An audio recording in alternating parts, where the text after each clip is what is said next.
Whole Foods was also a big market story this week. It took a beating.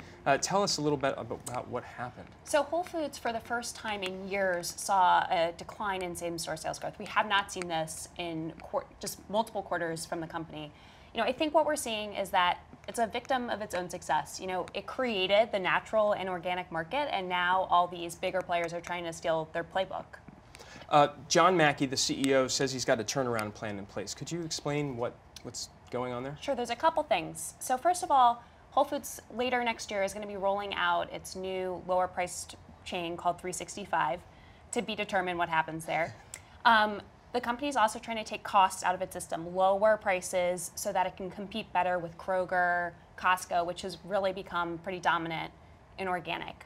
Also, Whole Foods has a very robust sort of private label as well as prepared foods brand. It's already about 1/3 of its sales, and they're really talking about how they're going to continue to grow that out, and that should really be a big driver as well. And do you think this 365 thing is interesting? I think it's really interesting. I'd love to see Whole Foods charge less.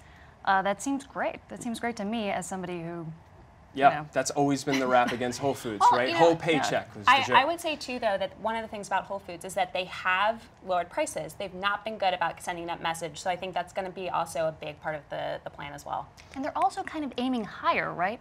Organic has kind of become commodified, but Whole Foods is not just organic, but it's more than that. So it's kind of aiming at the low scale and the higher scale. That's right.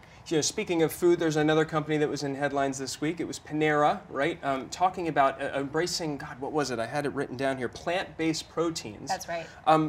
Is this kind of a trend in fast casual? So Panera, it's important to note that they have tended to be ahead when it comes to fast casual trends, as they call themselves. So, I think when it comes to things like animal welfare standards, Panera set the tone. So I think that the fact that they're coming out and saying consumers want this, we're going to up this on the menu, I think that we should watch and see what other companies do, because they'll likely follow pretty quickly behind.